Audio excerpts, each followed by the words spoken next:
Welcome to the Hunt Fish Travel podcast, the first and longest running female hosted hunting podcast. She's all geared up and ready to chase walleyes in the middle of the night on the Wisconsin River. But first, she's helping you navigate your trip of a lifetime. And now, here's your hostess, Carrie Zilka. Welcome to the Hunt Fish Travel podcast. I am your hostess, Carrie Z. I am on the line with Brandon Sislo from Angling Adventures, a fellow squid, so that'll be super fun to talk to him this week. We are going to be talking about fishing in Isle Royale, which I'd never even heard of until we started chatting, and some of the other places, the really unique fishing opportunities that Angling Adventures does offer. So, Brandon, welcome to the show. Thanks, Carrie. I appreciate it, and thanks for having me. Yeah, it's I feel like I don't have my normal radio voice. Fresh off the 2023 Open Season Sportsman's Expo in the Kalahari last weekend, which was fabulous. I think I talked to 15,000 people. I swear to God.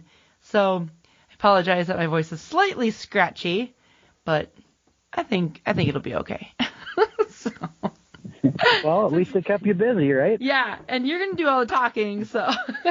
Well, why don't you introduce the listeners to Angling Adventures here in Wisconsin and the surrounding areas and where you're based out of?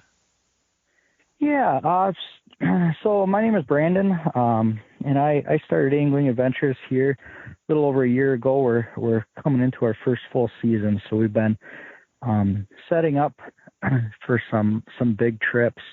As you mentioned, Carrie, Isle Royale is kind of the big one. We operate year round. We're full-time guide service, so we ice fish. We fish through all 4 seasons. And we wanted to bring something a little bit extra to the table that a lot of guide services don't have. And we have trips that are overnight trips. We do a little bit of fishing. We do a little bit of exploring. And we go to places that there just aren't any other options or ways to get there. Our Isle Royale trips are as of right now exclusive to us. It's something that's just not offered any other way. And it started over a course of years of doing these things as a family, with my other half and the kids and everybody always, interested in seeing the pictures and seeing what we're doing and asking about it and how did you find out? And the answer was always simply, we went where other people don't go. You guys are definitely my people. So. Yeah, and a lot of places you can go and you can hop on your generic, there's a lot of tour boats, or you can hop on a ferry to go to an island somewhere. But you're always wondering, we always ask what's around that next corner or what's over the next hill. There's always so much more to it that you can't see. And it's similar to when you go somewhere touristy and you want to talk to the locals, like, where's that secret spot, Yeah. And that's what we're out there looking for is those little hidden gems. Totally. And for the listeners' information, I reached out to you because I think you were posting about Apostle Islands here in Wisconsin and fishing around there. And for I don't know, I've probably been to not every inch, but I feel like I've been to every inch of Wisconsin because I just love this state and it has so much to offer. But the Apostle Islands, I just haven't gotten up there. And I always wanted to go up during the winter when you had the ice caves and everything. Do you offer ice fishing trips in that area? Yeah, so as far as fishing goes, kind of one of our major specialty is really jigging for big lake trout. Again, that's a year-round thing. It's a little bit challenging because we have to deal directly with Lake Superior, Mother Nature, and the weatherman at the same time. All 3 things of which we can't really control very well. So in the wintertime, we start off in Schwamigan Bay and we work our way out into the Apostle Islands as our safe ice and weather allows us to. And with that, there's the name of the business is Angling Adventures. So the angling is what we're based around. The adventure is kind of the cherry on top, just the extra part of the trip. The Apostle Islands are just in a gorgeous area. If you've ever seen it in the summer, it's beautiful. There's so many things to see. There's so many different ways to enjoy yourself out there. In the wintertime, it's equally as beautiful, if not more beautiful. Even if winter's not your season, the ice caves and the ice formations out there are unlike anything else that I've ever seen anywhere else I've ever been.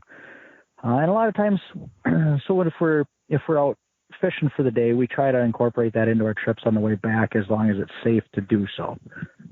This year was a little challenging. Anybody that worked on the ice this year will tell you that it was a hard winter to deal with. But we did get a few of them, a few really nice trips in this year. It was a shitty winter. Let's just call it what it was, because the amount of days I spent ice fishing was pretty crappy. I am very disappointed in Mother Nature this year. But someday I would like to get up to the Apostle Islands. I just think it would be really neat. What kind of depths are you fishing? So, okay, lake trout, and I've done a few episodes now on lake trout because they've slowly become my ice fishing obsession. But what kind of depths are you jigging at then out there? It's got to be super deep out there. It is, and it really depends on what we're doing, because a lot of times, again, the first thing we have to deal with is our safe ice. This year, the fishing was good. We were able to stay on the fish relatively easily, but our ice was the challenge. And sometimes it's the other way around. But when we're fishing lake trout specifically, typically we're targeting them anywhere between 80, 90 feet on the shallow side, and anything as deep as about 250. We try not to go deeper than that. There's plenty of fish deeper than that, but it's just a lot more difficult to try to fish those depths. Sure. All right.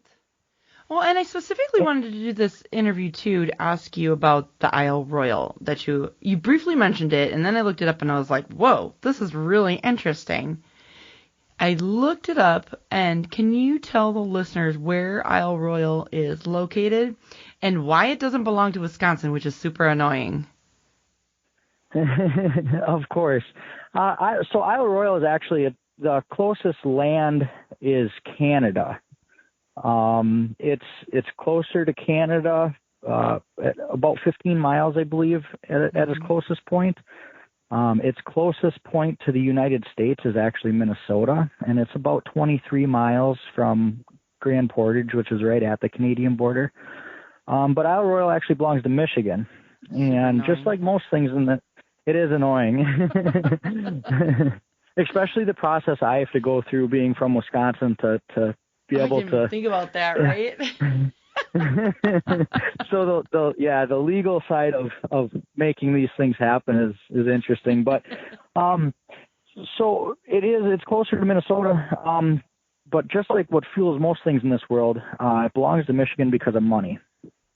The Mid-Continental Rift is when it collapsed, it made Lake Superior. So if you've ever been to the Keweenaw Peninsula, they have the sharp cliffs, and when they found copper and everything on that side, the other side of the rift is Royal. So they knew when they found copper and minerals that were worth a lot of money on the Keweenaw Peninsula side, they knew that the other side was going to be the same way. So Michigan claimed it, and it was all over money. I know, and I do joke, and I mean, obviously it's a lot closer to Copper Harbor or even Grand Portage than it is to Bayfield, but so, and for anybody who's ever or has not even been up in that area, if you've driven up like through Superior or headed to Duluth, it's that inlet there, and it's up there.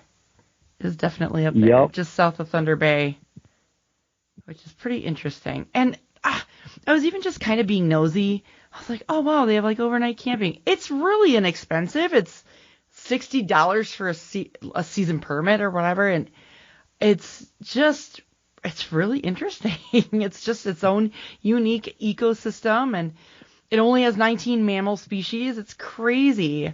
So yeah, and as well, you bring that up too. That's an interesting part of it. So it seems like it's cheap to get there, but the only way to actually get there, obviously, is by boat or plane. They run float planes, and the schedule is set, and they start booking up solid in January. really, So yeah, a lot of the availability to actually get to and from, if you don't have your own private boat, is fairly taken up. And the camping is first come, first serve. So if you're not familiar with it, it can be difficult to ensure that you can put the whole trip together. And then there's the lake. So no matter which way you go about it, you have to get across the lake. yeah, right. Well, and So, those, yeah, and then go ahead. well, just with obviously there's no hunting on it. I'm assuming. It just said 19 mammals. It didn't specify which mammals. I'm assuming no deer. I mean, there could be deer. Who knows? But why? What makes the fishing around it so good, do you think? The same thing that makes every other aspect of it so good, and that's the fact that it's hard to get there. Most No pressure. awesome, exactly, and most really cool areas of the lake are the areas that have been left alone. Same thing with the Apostle Islands. The Apostle Islands are so cool because it's harder to get there. If you don't have your own boat, if you don't have a way to get there, there's no roads, there's no vehicles, and the same thing with Isle Royale. So there's no vehicles on the island. You brought up the mammals. Mm-hmm. There's no bears, there's no skunks, there's no raccoons. So all the animals that you typically have issues with when you're camping, Yeah. they're not there, which is very cool. And then two of the most unique animals that are there that you'll hear about all the time are the wolves and the moose. And the longest standing predator-prey study in the entire world actually exists between the wolf and the moose on Isle Royale. That's crazy. And yeah, so they're very, very closely monitored, closely studied, along with a lot of other things on the island. But everybody that goes to the island, it gets in your soul. And you'll hear a lot of people say that. You'll never understand it until you get there. But every aspect of the island is just different than anywhere else you've ever been. That's neat. I was just reading that there's no permanent inhabitants. It's all wild. There used to be some Scandinavian fishermen, but apparently the United States National Park Service booted them off. So it's truly wild. That's fascinating. Yes. So it's 99% designated wilderness area. It's very, very, very, if you need it while you're out there, you really need to have brought it with you because there's no guarantee you're going to be able to get it. Yeah. Personally, we've hiked almost every trail on the island. We've circumnavigated it by boat countless times. And we've been fishing it for years, and it's just our favorite place in the world. There's a lot of shipwrecks out there. Some of them can be viewed right from the boat, right at the surface, and then we use also live scope and side scan technologies to view the underwater parts that we can't see. There's 4 lighthouses out there that we view. One of them has a preservation society that's working on doing some restoration. And if the weather's right and we time it out right, we're able to stop in there and get a tour of the lighthouse. And the fishing's phenomenal. It's a world-class fishery for just about everything that exists out there. Between big lake trout, we've broken 40 pounds as far as lake trout goes. There's brook trout, rainbow trout. There's very, very big pike. And some of the inland lakes hold some walleye. There's also lake trout on one of the inland lakes. So if you're into canoeing and kayaking, there's portage routes you can do. It's a very, very unique place. That is cool. So When I'm looking at the map here, where do you meet people? Do you have a general, like a harbor where you always meet people at the same spot? Yes, we ideally want to meet in Grand Portage. So this trip is 100% customizable, right? Some people want to do more sightseeing. Some people want to do more fishing. And so if you want, you can fly to the island. We can get you on a float plane and you can fly out where you'll meet us on the island. If you want to take a boat out from the Keweenaw side, you can hop on the Ranger 3. You can hop on the Queen out of Copper Harbor. It just depends on how you want to do your trip. And a lot of those, when we plan these trips, we like to start with a 4-day, 3 overnight. And then we like to fill in the blanks from there because that gives us a weather day if we need to. Again, we're dealing with a lake, which you just can't fight the lake. So we start with that, and then we go over meal. All of the meals are inclusive trips. So we go over all of the main meals for the days to make sure that there's no food allergy issues or anything that we need to deal with, and that that's all set. And then we start looking at the activities you want to do. And 9 times out of 10, we do a lot of the same things. Just how much of what is dependent on what you want to go for. So some people want to fish more. We'll set up the whole trip, right specific for chasing that trophy lake trout. Some people like to do a little bit more sightseeing and exploring.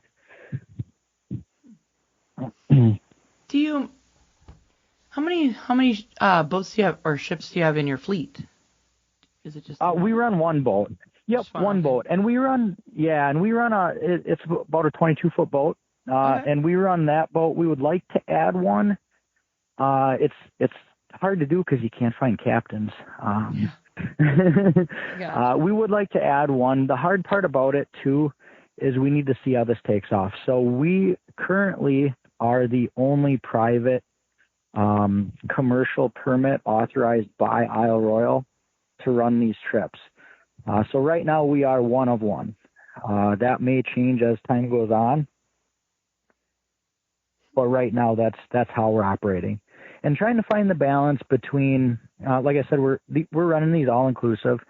So once we leave the dock, the only thing that you could spend money on are in the gift shop and such on the island. So there's a lot of times where we'll put 300 to 400 miles on by water by the time our 4 days is done, if the weather is good. So if we start getting into too big of a boat, we start either becoming even more expensive, or it makes it impossible to do some of the things we want to do. Well, and let's talk about that. Is it just like a flat fee day rate, or does it vary a lot? What sort of pricing are we looking at here? So the cost for the trips, like I said, we base it around 3 nights, 4 days. And we start off with 1 to 2 people is the same, and you're looking usually about $4,000 to $4,500, depending on if you get it, if you get in ahead of time or if you schedule during the season.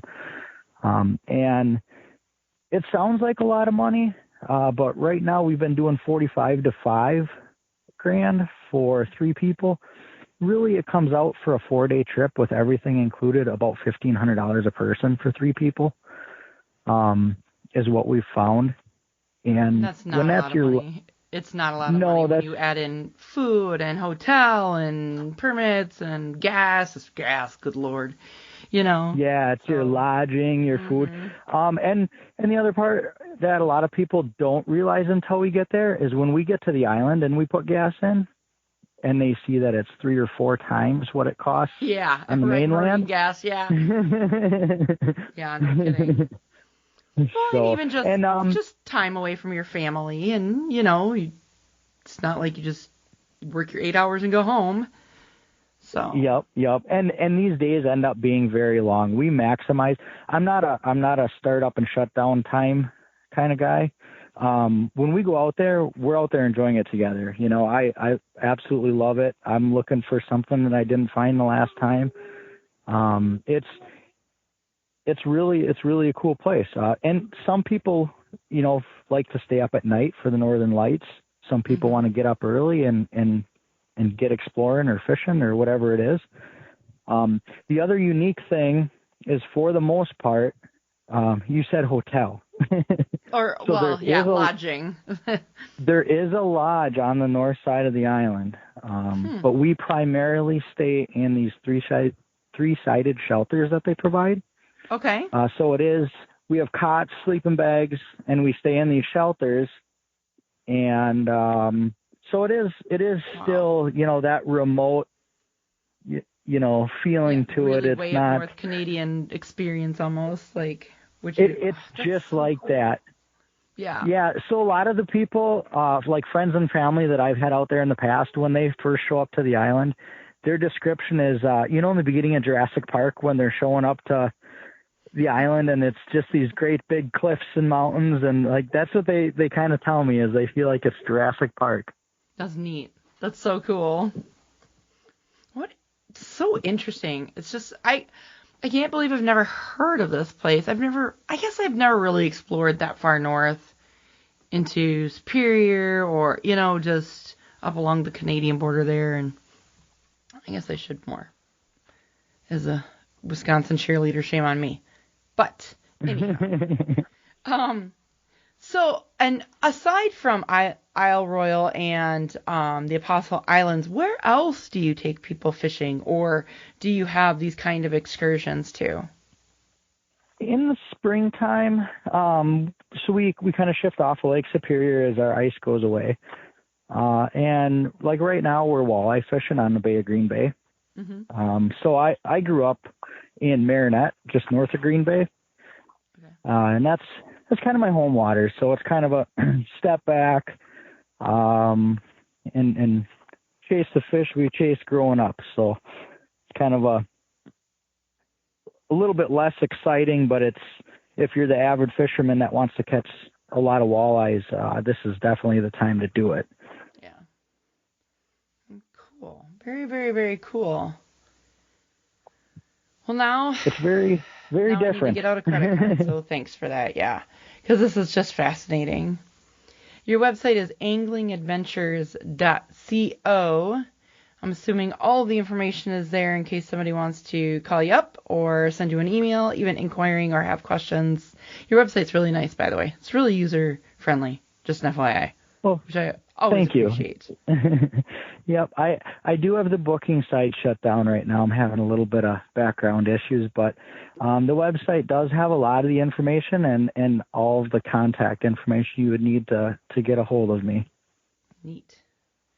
All right. Well, let's see. Oh yeah, and I'm looking here. Bear with me, folks and listeners who are like, what is she doing? I see a Facebook tab. Do you have any other social media accounts? Why don't you run through any of the social media platforms? Okay, sure. I do run Facebook. I haven't gotten into the other ones just because it gets to be a lot, and that's not the part of the job I enjoy, I'll tell you that. Right. But Angling Adventures, I have that page runs to be informative and sort of a blog for a lot of the adventures. I have a lot of friends and family and people that do similar things on their own that enjoy following along, that maybe necessarily wouldn't be interested in paying somebody to do the trip. Sure. Everybody is welcome to follow that page. It's a little less sales pitchy, not as business oriented, I guess you would say. There'll be a little advertising, but it's more of a fun page. And then Angling Adventures Guide Service is a page that I run specifically for the business. And that one is more into the fishing side of things, more into the trips, the advertising. So yeah, I run those two pages a little bit differently, and that's all we have for social media at the moment. Awesome. That's all right. And I will link to both of those pages. Good that you mentioned both of them because I was only on the one. I'll link to both of them in the show notes of this episode, which can always be found on HuntFishTravel.com and in the show notes of any whatever podcast listening app you might be listening with, so that people can find both of them. Awesome. Well, thank you, Carrie. Cool. Yeah, pretty interesting. I don't know. I'm just absolutely fascinated by this whole Isle Royale thing. Like, I know anybody listening is like, she says it in every episode, but this one I really, really, really am. So. Yeah, and I think a lot of people are a lot like you, and they never have heard of it. No. And it's one of them places that I think once you look it up, it just, you keep digging. Like, right? Does it end? You know, You're there's like, just. Whoa. It is. Yep, there is so much, and it is one of them deals too where, you know, it's like you left to a different world. My favorite part, I use a Garmin InReach so that if we have any emergencies or anybody needs to check in on the mainland, we can. But it's great. My favorite part of going there is our cell phones don't work. There's no internet. It's like you're cut off from the entire world. That was super cool. Yeah, I'm definitely, even looking through the Angling Adventures Guide Service Facebook page, dude, I'm going to be chatting you up come ice fishing season. Ice fishing. Sorry, I'm so distracted by these photos. There's a really big fish you guys got. Oh, my God.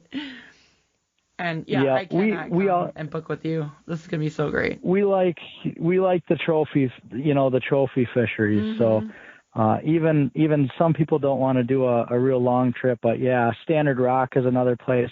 A lot of it again is weather dependent, but we really like doing that above and beyond kind of a trip. And if anybody out there had any sort of idea of something that they wanted to do that they don't see that on the list, we are always down to go explore something new. So we can always talk about a trip that we've never done. As long as we can legally operate there, we can figure out what it would cost and put something down, and we'd be game for it. That's very cool. Have gear will travel. Well, cool. Well, I'm glad you are chasing your dreams. That's very, very, very cool. And like I said, I've got just a couple episodes ahead of this one, so it'll be just a couple of weeks. And then I will tag you on Facebook when it's live. Absolutely. And I appreciate it again.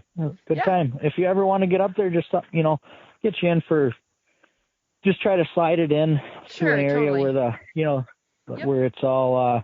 I gotcha. That's awesome. I appreciate that. All right. All right. Thanks, Carrie. You take care. You too. Bye. Bye.